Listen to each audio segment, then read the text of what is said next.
Hello, everyone, and welcome to the September 11th Trips and Traps. Andy Serling, Richard Migliori.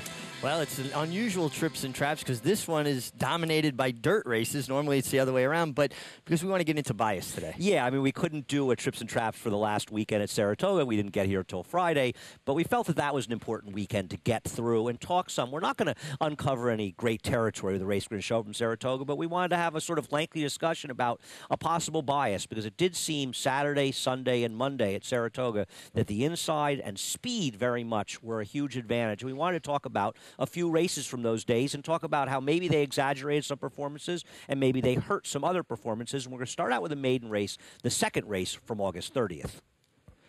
Well, now, this is something that I know you talk a great deal about, and this is when you have an opportunity, Andy, isn't it, to find a value in a horse, maybe, or a horse that's given too much credit for his effort, and maybe he's going to be overbet, so you can find a horse that's actually going to be a square price. Well, that's the idea here. I mean, you've got a horse like the second finisher, Easy Comparison, who took advantage of the rail and might get bet next time it runs and probably was very much helped by the racetrack.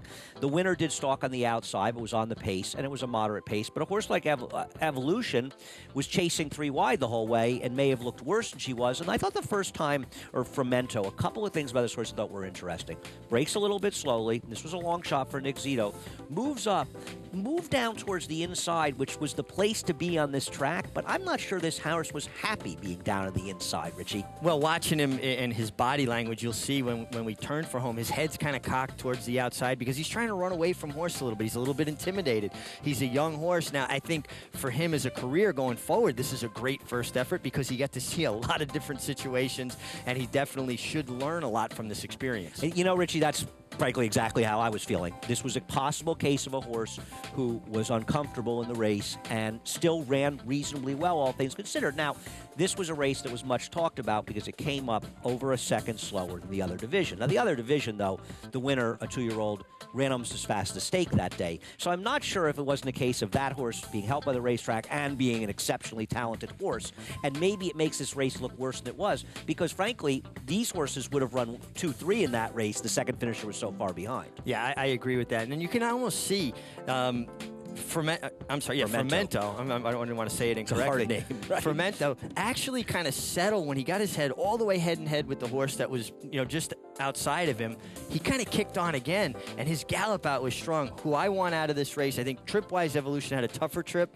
Frumento's going to be a better horse going forward for that experience, and just the way he galloped out, I like Frumento for me. I agree with that. I think that Evolution's a horse who's now had 3 races, and he's obviously got some talent, but he's going to have to run well in his next start. I do think he has a legitimate excuse in this race, and it's worth keeping in mind for his next race, but you have to like him off his prior effort if you're going to like him in his next start, whereas Frumento is a horse that might be a little buried in here, and I agree with you, Richie. I think he's going to be okay going farther. Yeah, and again, just from the experience factor from this race, it should build him up for a whole career, not just a race. Right, and also it's an Exito first-time starter. Those horses often take advantage of using their first races as learning experience. We're going to now show the Prioress, and this was one of the most impressive stakes performances of the entire meet by Stone-tastic. And there's 2 questions here. How much was Stone-tastic's effort enhanced by the racetrack, and Stone-tastic is the gray, the 2, and how much was misbehavior hurt by being forced to chase this impressive performance and chasing 3 wide on this racetrack? Well, I think Stone-tastic was the best horse, and I think you agree with that. I do. I don't think she was 8.5 lengths the best horse. And I think if you watch the start, and it was clearly illustrated, when you circled the misbehavior broke the best of all. She broke very alertly. Stone-tastic broke okay. Paco Lopez was intent on putting this filly on the lead. He went in with a plan, and they executed it, and of course they had the horse to take advantage of it. Now, if misbehavior comes out with the idea we're taking no prisoners, do you think he might have been able to get the drop on her and get over? I don't know. That's a very, very good question. I think it's probably the most important question about this race because what happens is she ends up in the chase. Now, listen, you can't say that they were going to know coming in that Stone-tastic was going to put in this kind of performance. So maybe they thought she could just sit outside of her and she'd prove the better horse, which isn't an unreasonable assumption going into the race.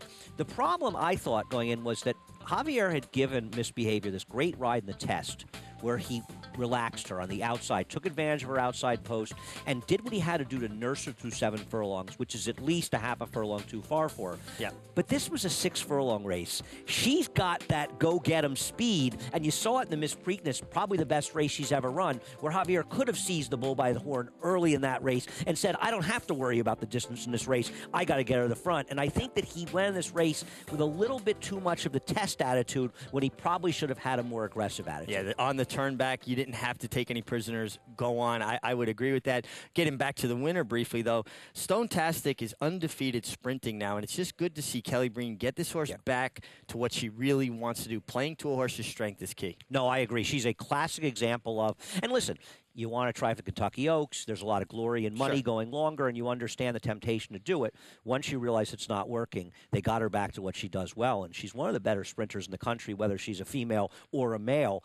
Here's my question for you. She and Artemis Agritera, the 2 3-year-old fillies, which performance impressed you more, Artemis Agritera in the Ballerina or Stone-tastic in this race? I'm going to go with Artemis Agritera, 7/8 from the rail, beating older. I mean, both impressive performances, but if I had to pick one, or one that I could ride out of the two, I'd want to ride Artemis Agritera. I agree, but this one, Stone-tastic, is good as well, and I know you agree with that also. Now we're going to talk about a race from Sunday, the 7th race. The winner, Feathered, we want to talk about because it sets this monstrously slow pace, but we want to talk about a couple of first-time starters. One is the one, Lady Serena, who breaks from the rail and doesn't break sharply. The other is a gray that's easy to see. The 6, Unbridled Sonia, she was 40-1. Lady Serena was 2-1. I thought Unbridled Sonia ran very well in this race. Lady Serena, a Chad Brown firster, she's going to run much better in her next start. Feathered, with all due respect, she may be a nice horse, Richie, but she's as dressed up as a horse can possibly be. I have never in all my years of going to Saratoga and riding at Saratoga ever seen a sprint race have fractions this slow, Andy. Especially quality 2-year-olds. I mean, it's one thing if you're seeing really low-level Maiden Claimer New York breds or something. And even then, though, I mean, 24, 48-1. She did the proverbial closing off her own fractions in a racetrack that was moving her forward. And I agree with you. She may be a very nice filly, but this race isn't what's going to tell you that. She just basically ran for 5/16, maybe 3/8 of a mile tops. And some other horses in here I do think can really move forward, particularly Sean Bridgemahan on Unbridled Sonia caught wide every step. I think she's the one that people won't notice as much because she was 40-1, a much more low-profile horse coming out of this race for Dave Canizzo, whereas Chad Brown's horse was 2-1 in his debut. People are going to know. They're going to be on this horse the next time Lace Reed, and she'll probably win her next start. Having said that, I think Unbridled Sonia is the one we might be able to make some money with. She runs really well in here. I mean, she's chasing from behind wide the entire trip. Yeah, and I always go back to this. 7/8 is an extremely tough distance for 2-year-olds to start out at, and the fact that she was able to stay on as well as she did till very late, being wide, she's the one I want out of this race, and like you said, probably going to get overlooked. No, she's not good. There's no way she can be 7-2 in her next start unless he drops her in for 25,000, which I doubt is going to happen. Right. So she has to be a little buried because at the end of the day, she finished 5th in this race, beaten 15, 18, almost 20 lengths. Right. And this was a race that was badly exaggerated by the bias and the very slow pace. And the pace. And I don't worry, in some ways, and we'll look at the next race, I kind of like these horses that get beaten 20, 25 lengths in these races because it's what they did, the little things they did during the race that matter, not the figure, the margin at the end. These are first-time starters. They're going to build on these races. Yeah, and from a fitness standpoint, just having to run that way wide every step, 7/8, she should move way forward on a fitness level. Yeah, no, I think this is one of the more interesting maiden races we ran later in the meet. Now we're going to look at a 1.125 race. This was the 8th race on closing day, and talk about some horses end up chasing on the outside, 2 of whom got beaten an absolute pole in this race. One of them is the 7-horse Grand Strand. You've got the 10 who chased, who ran 3rd successful runner, as well as the 11 in here, None Like Nolan. None Like Nolan and Grand Strand finished in the back of the pack.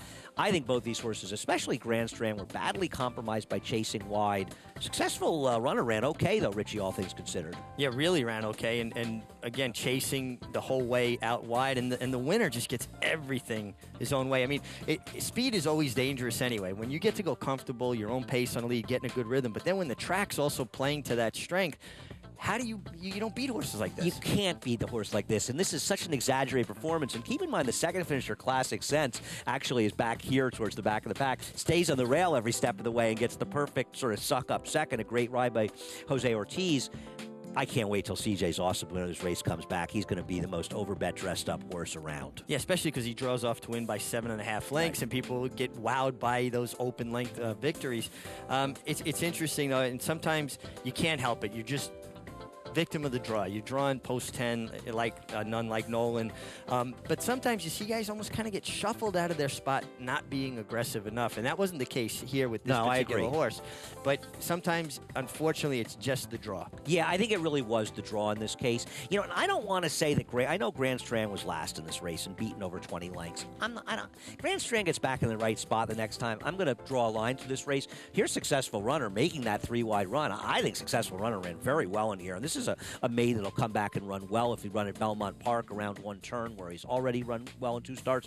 I don't care about Grand Strand, unlike Nolan running in the back of the pack. I think both these horses were badly compromised by chasing from outside posts, and these performances are complete throwouts. Well, and they're going to get completely different trips. Right. The 1 turns here. You can go a 1 turn, mile and an eighth, mile and a 16th mile here. So it's going to be a completely different ball game for them. And sometimes here you'd rather be drawn to the outside with that long run down the backstretch because it gives you options. Well, it also, this exaggerates the difference between Belmont Park and Saratoga, especially when you run the route races, a mile and a 16th that are around 1 turn, as you say. You'd rather get those outside posts at sort of that high-priced real estate, whereas at Saratoga, especially in a track like this, it's compromising. And the point being of this is go through those races from the 30th, the 31st, and September 1st. And analyze those races when the horses come back based on where they were in the races, how wide they were, and make your own judgments. But these are the kind of horses and the kind of biases that can bruise some prices going farther. Yeah, absolutely. Now you got me thinking like that now, too. Well, that's good. We're going to turn you into a handicapper. Soon you'll be betting, and soon you'll be losing with us. We're going to go to one race at Belmont Park, and this is the 7th race from September 5th. There are a lot of trips in here, and I really want to get your take on, and it's easy to be an armchair quarterback, and even as an ex-rider, the heavy favorite, Consumer Credit, gets left, has a super tough trip. I thought the 4, Gray Walls finished 3rd, had a little trouble, maybe exaggerated. I thought the 5, the firster for Shug McGay in here, All in Fun, actually ran very, very well, making a big slingshot move. I want a lot of your thoughts on how you could ride this race if they ran it again and you could be a rider. Well, I think this is a great race to illustrate what some people may perceive as a bad ride and what I consider an unlucky ride. Right. And I really think that Javier Castellano tried to do everything right with Consumer Credit. Tried to get the horse out of the gate from towards the inside, tried to get position, just a young horse, a little bit green, maybe a little bit tentative early, the horse, not the rider. And then you've got to take your shot. You want to save ground. I don't see any place where he could have tried to even slide out if he had wanted to. And on the turf, you want to sit in there and hope for that lucky trip and get some space. Yeah, no, I agree with all those things. It's true. And, you know, I'd watched this a few times thinking, what could he have done differently? And I'm sure he thought about that, too. Joel Rosario makes a slingshot move here with All in Fun. That's one to watch going in the future, as Shug's horses frequently will need a race all the way on the outside. Javier is behind Gray Walls. Here's my one question to you in retrospect, Richie. It's easy to say as an armchair quarterback, should he have been more patient here and hope to let him clear instead of forcing right in here when he sort of ducks in behind horses, or did he have no choice? I think you're feeling like it's getting late in the game, and how are you going to get back behind the 5 to get out in the clear? And then by the time he would have done that, the eventual winner would have stuffed him again. I mean, looking at this, what I thought was interesting was where the winner was, Mike Caramia. The eventual 4th place finisher, All in Fun, actually ran by her wide around the turn, and Rajiv Mirage just kind of kept sitting there, and then he tipped out and came with the 1 run. I'm with you. I think All in Fun's a horse that you definitely got to look at going forward. And Consumer Credit, it's easy to see that one because she had no place to go. But I think Javier was unlucky. I don't think there was anything he could have done different. And I understand what you're saying there, but think about if he had to wait and come back a little bit further. By that time, the winner's outside of him. He's still in the same position. Yeah, no, I've been dying to get your take on this and watching it, and I totally agree. When you watch it, he just got really unlucky, and it's going to happen sometimes. I also agree with what you said, whereas Consumer Credit was 8-5 or 9-5 in this race. Everybody saw the trouble. And he'll probably win his next start, or she will probably win her next start. She should. She gets a clean trip. But I do think that All in Fun is the one that people might not notice that trip. And I also agree, Raj gave a sensational ride to Mike Caramia here. Yeah, he just sat in there, saved all the ground, waited, and tipped out. And one thing, you can make up that kind of ground on the turf, so you can afford to be more patient. Now, if you want to go back and revisit Consumer Credit, I mean, they did go fast, 21-3. I don't blame Javier for riding her out of the gate because you got to put run on a young horse's mind. But maybe if he had been aware that she was as full a run as she was and they went that quick, maybe he lets her drop back a little bit more. I mean, it's easy to say sitting here. Right, and the other thing is, let's remember a ride that Raj gave, I think, on Sunday on a Christophe Clement first-time star that he won on. Yeah. That horse got left in a similar fashion to Consumer Credit. What did Raj do? He put her in the game, and he got that good position behind the leader and was able to tip out in a perfect trip. So in that case, he did what Javier did, and it worked out perfectly. So it's easy to say, well, he could have dropped back here, and sure, we can sit here and say that now, but in the case of what Raj did in the same situation, it was the right move on Sunday. So who's to say it was the right move then and the wrong move in this race? Right. Well, I'll never fault a guy for going forward, being aggressive. I'd rather have a jockey make an aggressive mistake than be a mindless victim. No, I'm totally with that. We can always use your help here on Trips and Traps. It's Trips and Traps at NYRAinc.com.